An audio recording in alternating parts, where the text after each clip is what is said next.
1장 3절에서 6절까지 말씀, 신약 310면 쪽에 있습니다.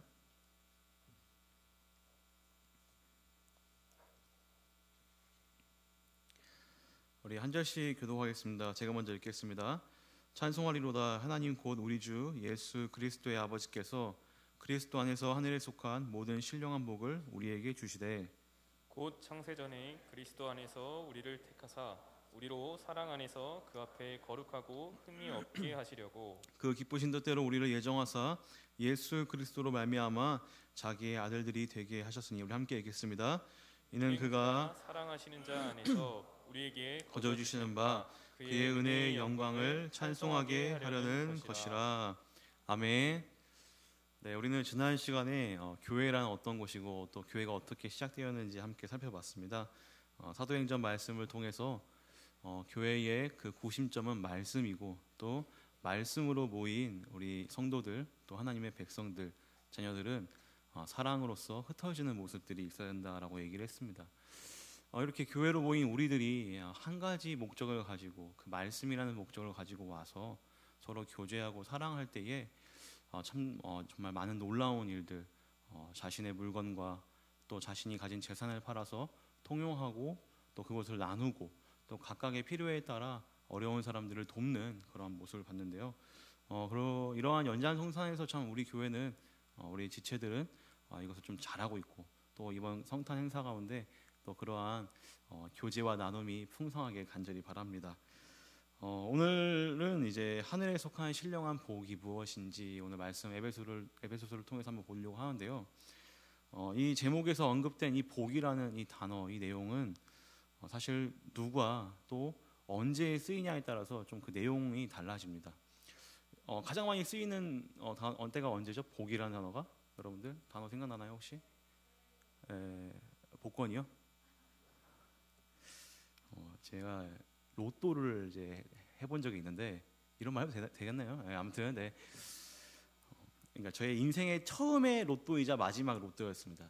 저희 상사로 모셨던 그분이 이제 회식을 하고 나서 기분이 좋던지 저한테 이제 로또를 하나 사주시더라고요. 5게임인 거 다 아시죠? 다 아시면서도 이렇게 모르는 척 하시면 또 그래가지고 로또를 사줘가지고 이제 5게임을 사줘가지고 수요일 날인가 목요일인가 저녁이었어요. 그래가지고 그걸 이제 받아가지고 지갑 속에 넣어놨죠. 근데 저도 뭐 그때도 사실 뭐 신학생의 그런 신분이었고, 또 그렇다고 해서 또 직장 상사가 또 목사님은 아니었습니다. 네, 오해하지 마시고요. 상사가 이제 사줬는데 그거를 지갑 속에 넣어놨는데 자꾸만 생각이 나는 거예요. 가지고 정말 일이 안 잡히고, 혹시나 무슨 상상을 하죠? 웃으시는 분들은 다 이게 뭔지 아는 거예요. 내가 이게 되면 어떡하지? 또 옛날에는 이게 1등이 안 나오면 어떻게 됐어요? 6월 됐어요. 다음 주로 또 이게 다 붙여가지고 해서 막 몇백억씩 막 해가지고 막. 가지고 언제만 기다립니까? 8시 45분 토요일. 여긴 또 이제 안소가 넘어가시네요. 네.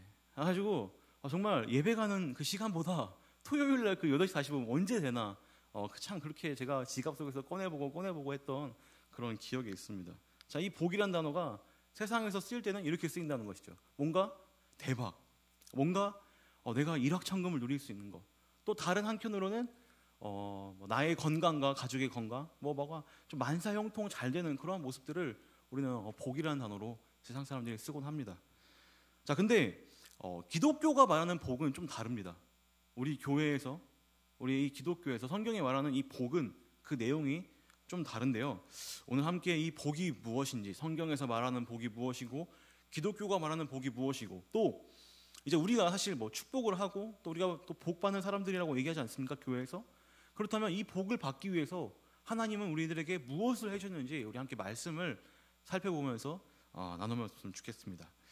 먼저 오늘 말씀은 이렇게 시작합니다. 찬송하리로다, 이렇게 시작을 하고 있고, 또 오늘 말씀의 마지막 부분도 찬송하게 하려 하는 것이더라, 이렇게 찬송으로 시작해서 찬송으로 마치고 있습니다. 바울이 하나님께 찬양을 올려드리고 또 이 찬양의 내용을 이제 설명하고 있는 부분을 우리가 오늘 말씀을 읽었는데요. 이걸 좀 어려운 말로 송영이라는 단어를 씁니다. 하나님께 찬양을 올려드립니다. 송영. 근데 이 바울이 사실 이 서신서를 많이 썼지만 이 송영, 하나님께 이 찬양하는 부분이 있는 이 서신서는 사실 오늘 말씀에 에베소서와 고린도 후서밖에 없습니다. 그러니까 이게 무슨 말이에요? 그러니까 일반적이지 않다라는 뜻이죠. 여러분들이 만약에 그 편지를 쓰는 입장이라고 생각해 보세요. 여러분들 당시에는 편지가 굉장히 귀한 거였어요. 뭐 종이도 없었을 뿐더러 이것이 보관도 힘들고 쓰는 것도 힘들고 두루마리로 쓰고 양피지로 썼겠지만 어찌했던 건지 이 편지를 쓸 때 여러분들 내가 뭔가 급하게 얘기하고 싶은 거, 내가 뭔가 빨리 전하고 싶은 것을 어디에 쓰겠습니까? 주저리 쓰다가 맨 마지막에 쓸까요? 아니죠. 우리는 그렇게 편지를 쓸 때 핵심적인 부분, 내가 빨리 전하고 싶은 부분을 그 편지의 앞부분에 쓴다는 것입니다. 사도 바울도 마찬가지입니다. 자신이 썼던, 자신이 주로 사용했던 편지 쓰는 양식을 거부하고 뭔가 지금 에베소 교인들에게 급하게 얘기하고 싶은 부분이 있는데 그것이 바로 하나님을 찬양하는 이 송영의 내용이란 겁니다. 자, 그래서 사도 바울은 오늘 이 본문, 이 말씀을 통해서 이 에베소 교인들에게 하나님께 찬양을 올려드리는 이유를 또 그 내용 가운데 쓰고 있습니다. 바로 그 이유가 뭐냐면 하늘에 속한 신령한 복을 그 에베소 교인들이 받았다. 너희가 지금 하늘에 속한 그 복을 받은 사람들이다. 이것을 지금 빨리 전하고 싶은 것입니다. 우리 함께 말씀 에베소서 1장 3절에서부터 5절까지 말씀 우리 한 목소리를 읽도록 하겠습니다. 함께 읽겠습니다. 시작. 찬송하리로다. 하나님 곧 우리 주 예수 그리스도의 아버지께서 그리스도 안에서 하늘에 속한 모든 신령한 복을 우리에게 주시되 곧 창세전에 그리스도 안에서 우리를 택하사 우리로 사랑 안에서 그 앞에 거룩하고 흠이 없게 하시려고 그 기쁘신 뜻대로 우리를 예정하사 예수 그리스도로 말미암아 자기의 아들들이 뭐가 됐다고요? 자기의 아들들이 되게 하셨다. 요즘에 핫한 게 뭐죠? 재벌집 누구 아들? 막내 아들. 문화생활들 안 하세요? 다들? 집에 TV 없으세요? 여러분들 한 번쯤 그런 상상 해보신 적 없으세요? 저는 많이 해봤는데 나도 그 이건희의 아들, 이건희 목사님 아닙니다.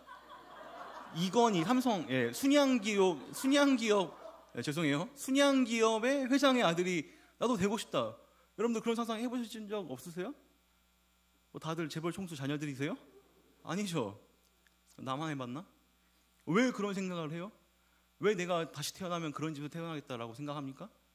뭔가 누리는 게 많고 돈도 많고 한강 보이는 높은 곳에서 살고 싶기도 하고 그런 마음들이 다 있지 않습니까? 근데 사도 바울이 말하고자 했던 그 복은 다른 복이 아니었어요. 어떤 복이에요? 5절 말씀 다시 한번 읽어볼까요? 핵심되는 부분들 5절 말씀 함께 읽겠습니다. 시작.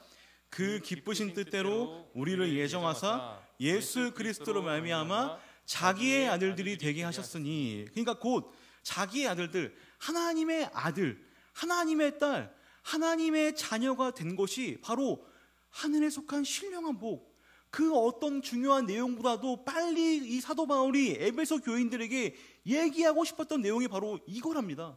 너희가 다른 게 아니라 하나님의 자녀들이다, 하나님의 아들이다, 하나님의 딸이다, 이것을 말하고 싶었다는 것이죠. 오늘 이 내용은, 이 말씀 내용은 이 사도 바울이 하나님을 찬양하는 그 송영의 부분이지만 또 이 말씀의 곳곳에는 하나님께서 우리들을 이 아들 삼아주시고 딸 삼아주시고 자녀 삼아주시기 위해서 하신 일들이 자세하게 기록이 되어 있습니다. 이 복을 주시기 위해서 어떠한 방법을 사용했는지 우리 한번 천천히 보겠습니다. 첫 번째입니다. 하나님은 자기 아들 예수 그리스도를 통하여서 우리에게 하늘에 속한 신령한 복을 주셨습니다. 이 독생자 예수로 말미암아 우리는 하늘에 속한 신령한 복이 됐다는 거죠. 제가 우는 게 아닙니다. 지금 목이 맥혀가지고 죄송해요. 물 좀 먹을게요.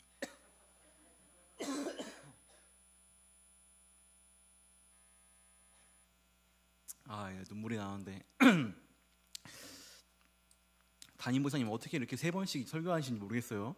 자, 어쨌든 자, 첫 번째로 하나님은 자신의 아들 그 예수 그리스도를 통하여서 우리들에게 그 하늘에 속한 신령한 복을 주었습니다.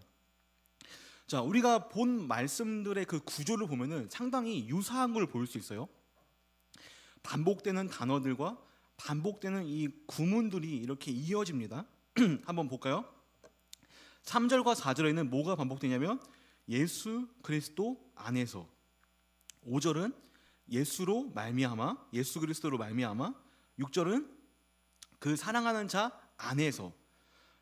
이렇듯이 3절에서부터 6절까지 다 이 말씀이 반복되어서 느껴지는 것은 바로 그 각각의 말씀 가운데 누가 있냐면 바로 예수 그리스도가 있습니다. 예수 그리스도 안에서, 그로 말미암아, 예수로 말미암아, 이 단어가 반복되고 있다는 것이죠.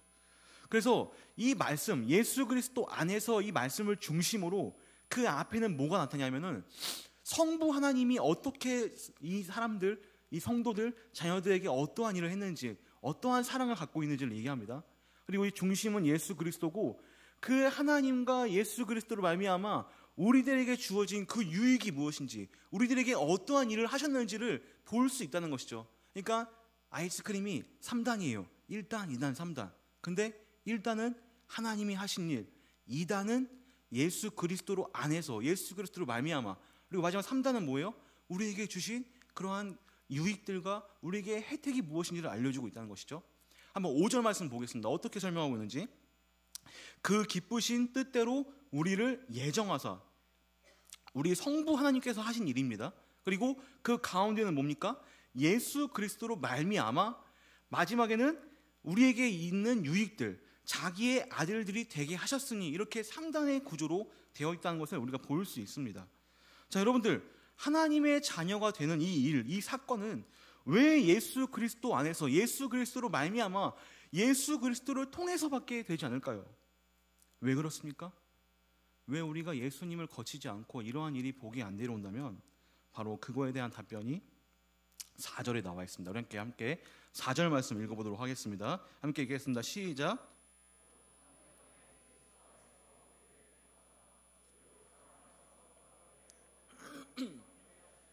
맞아요. 거룩하고 흠이 없게 하시려고. 여러분들, 우리 모두는 다 죄인이었습니다. 다 인정하시죠? 지난주에 배웠죠? 교회가 뭐라고요? 죄인들의 모임, 회개한 죄인들의 모임이라고 했습니다. 우리는 우리의 상태를 너무나 잘 압니다. 내가 어떤 죄를 저지르고 어떠한 부족한 모습이 있고 어떠한 결핍이 있는지, 어떠한 중독이 있는지 우리는 우리 스스로를 잘 알고 있습니다. 예수 그리스도를 만나기 전까지 우리는 죄의 그 권세 안에서 사망의 노예로 살았던 존재들이죠. 세상이 주는 헛된 것들을 바라보면서 살았습니다.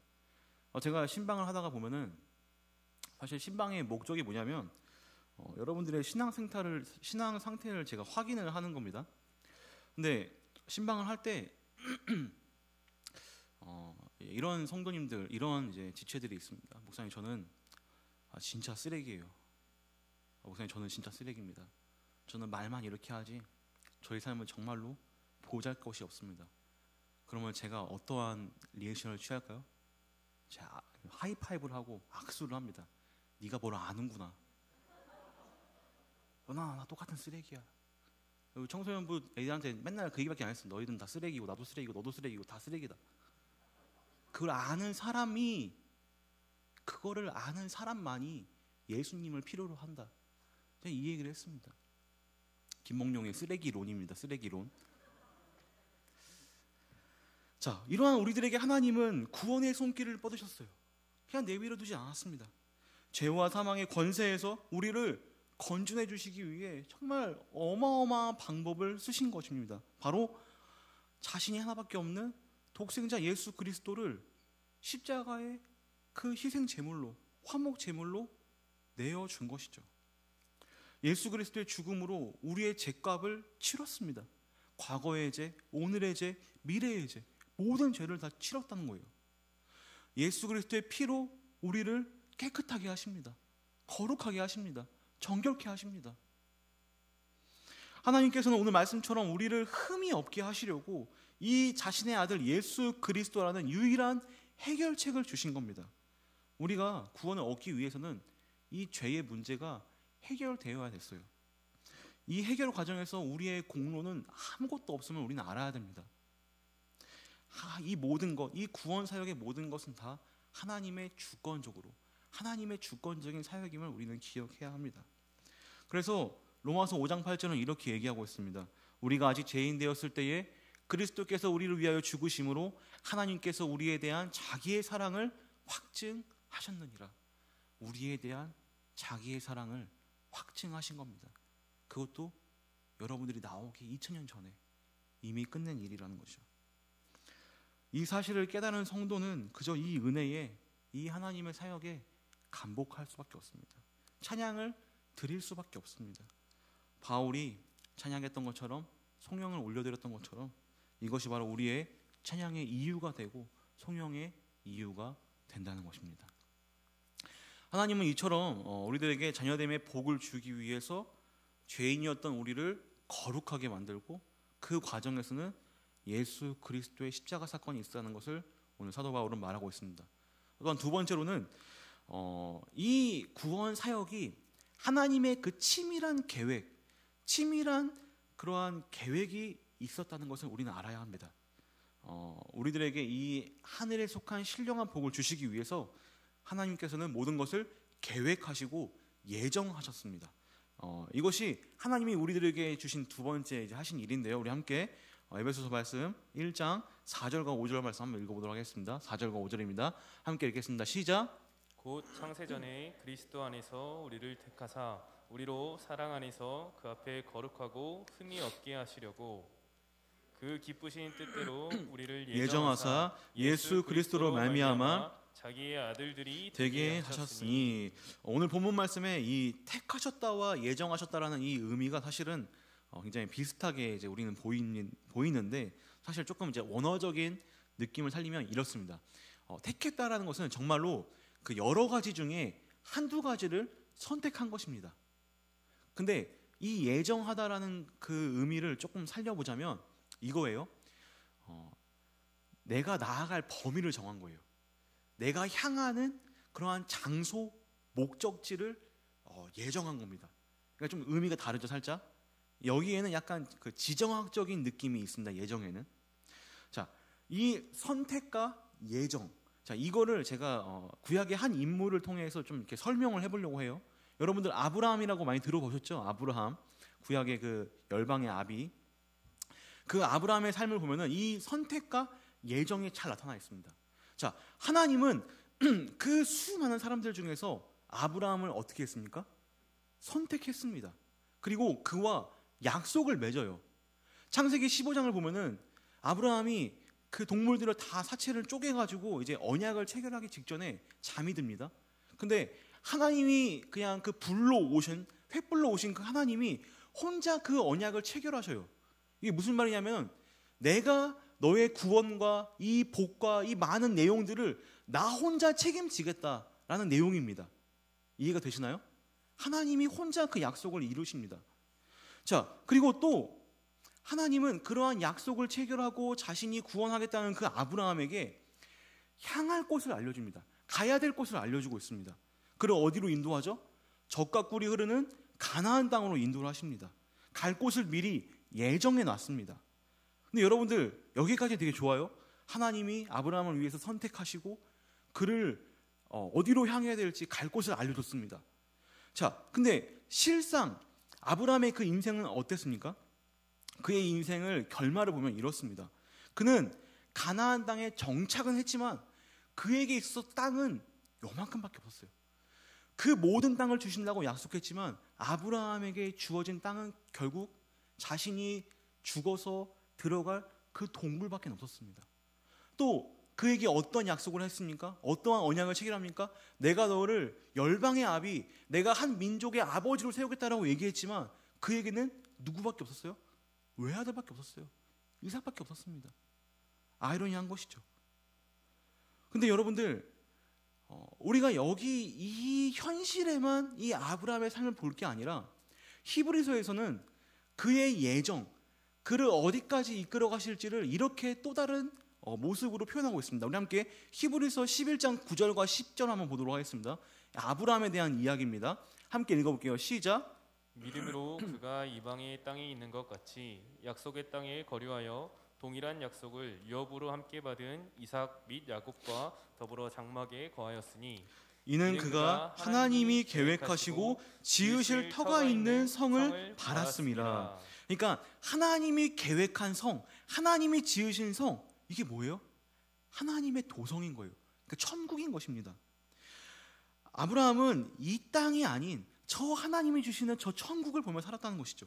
우리도 마찬가지입니다. 그 기쁘신 뜻대로 우리를 예정하사 자기의 아들들이 되게 했다. 우리를 하나님의 아들로 딸로 부르시고 하나님의 그 자리, 하나님의 자녀라는 그 자리로 옮겨놨습니다. 그리고 여기서 끝나는 게 아니라, 선택해서 끝나는 것이 아니라 예정, 그러니까 우리가 가야 할 저 천국까지도 우리는 바라봐야 된다는 것이죠. 하나님께서 우리에게 하셨던 그 선택과 예정은 자녀 삼은 것에서 끝나는 것이 아니라 저 천국까지 이끌어 가신다는 그 약속을 우리가 굳게 믿어야 되겠습니다. 사도 바울은 이러한 하나님의 모습을, 그 하나님의 사역을 에베소 교인들에게 알리고자 했습니다. 저렇게 그냥 그리스 로마에 그냥 편협했던 그 신들, 제우스, 아데미, 정말 그냥 인간을 닮아가지고 변덕스럽고 약속도 안 지키고 사람과 똑같은 그러한 신들을, 그들과는 전혀 다른 우리 하나님은 계획이 있고 그 계획을 이루시는 분이며, 또 우리들에게 약속을 하시고 그 약속을 이루시는 그런 하나님이시면 우리는 믿어야 됩니다. 이것이 바로 사도 바울이 말하고 있던 선택과 예정이라는 것이죠. 사랑하는 라이프캐쳐 우리 여러분, 지체 여러분들, 여러분들이 믿고 있는 하나님은 어떤 분이십니까? 우리가 믿는 아버지, 하나님 아버지라고 하는데 여러분들 그 아버지는 어떤 분이십니까? 우리 하나님은 신실하신 하나님입니다. 신실하신, 약속을 지키시는 분이죠. 또 우리 하나님은 미쁘신 하나님입니다. 이 미쁘다는 믿을 만하다, 이분은 내가 신뢰할 만하다, 이러한 의미의 뜻입니다. 우리 하나님은 미쁘신 하나님이십니다. 우리 하나님은 그 기쁘신 뜻대로 우리를 사랑 안에서 선택하셨습니다. 나의 모습을 보고 마음에 들면 선택하고 마음에 들지 않으면 버리는 그런 게 아닙니다. 하나님께서는 한 사람을 선택했으면 그 사람을 끝까지 이끌고 가십니다. 아브라함에게 하셨던 것처럼 반드시 하나님이 원하시는 그 자리로 이끌어 가십니다. 우리가 믿는 하나님은 그런 하나님이십니다. 하나님이 우리를 선택하셨기 때문에 우리는 이 구원의 자리로 나온 거고, 제가 여기 서 있는 거고, 여러분들은 거기에 앉아 있는 것입니다. 이것이 하나님의 주권이라고 우리는 믿을 수 있다는 것이죠. 여러분들, 우리가 이것을 온전히 이해하면, 우리가 이 하나님을 온전히 믿으면 이러한 고백이 나올 수밖에 없습니다. 에베소서 1장 6절입니다. 우리 함께 읽겠습니다. 시작. 이는 그가 사랑하시는 자 안에서 우리에게 거저 주시는 바 그의 은혜의 영광을 찬송하게 하려는 것이라. 거저 주신다. 우리에게 그 은혜를 거저 주신다. 영국의 유명한 신학자 존 스토트가 한 얘기가 있습니다. 그의 책에서 이렇게 얘기하고 있죠. 은혜를 이렇게 설명합니다. 받을 자격이 없는 대상에게, 받을 자격이 없는 대상에게 베푸는 사랑, 이게 은혜인 것입니다. 우리는 하나님께서 주시는 이 은혜를 믿음의 손을 뻗어서 받으면 되는 것입니다. 하나님이 나를 위해 그 아들 예수 그리스도를 죽으시고 거기서 끝난 게 아니라 이미 창세전에 우리를 선택하셨다는 그 놀라운 사랑을 여러분들 아시길 바랍니다. 에베소서 2장 8절은 이렇게 얘기하고 있습니다. 너희는 그 은혜에 의하여 믿음으로 말미암아 구원을 받았으니 이것은 너희에게서 난 것이 아니요 하나님의 선물이라. 그래서 이 하나님의 구원은 선물이라고 표현하는 것입니다. 사랑하는 라이프캐쳐 지체 여러분, 말씀을 정리하겠습니다. 우리의 공로 없이 하나님의 주권적인 계획과 선택으로 이 구원을 거저 받았다고 해서 하나님께서 하신 일들을 쉽게 생각해서는 안 됩니다. 하나님은 우리에게 자녀됨의 복을 주시기 위해 자신의 하나밖에 없는 아들을 저 십자가에 내주었던 사실, 우리는 반드시 그걸 기억해야 합니다. 우리를 하나님과 화해시키시고 자녀됨의 복을 위해서 예수님은 저 십자가 위에 매달리셨습니다. 거저받은 은혜가 아니죠. 또 이 복이 나에게 오기까지 하나님은 창세전에 이미 계획하시고 우리들을 선택하셨습니다. 여러분들, 이 하나님께서 하신 일들이 진정으로 진정한 복으로 느껴진다면 오늘 제가 선포한 이 말씀은 복음이 됩니다. 하나님께서 여러분을 사랑하시고 여러분을 자녀로 불렀다는 이 사실이 믿어진다면 바로 그것이 바로 복음인 것입니다. 예수 그리스도가 여러분들을 위해서 죽으시고 또 여러분들을 거룩하게 하시기 위해서 저 십자가에 달려갔다는 그 사실이 믿어진다면 이것이 바로 여러분들 복음인 것입니다. 세상이 말하는 복보다 잠시 잠깐 있다가 없어지는 그러한 복보다 하나님께서 예수님을 통해 우리에게 주신 이 복이 더 크지 않습니까? 더 굉장하지 않습니까? 더 가치 있지 않습니까?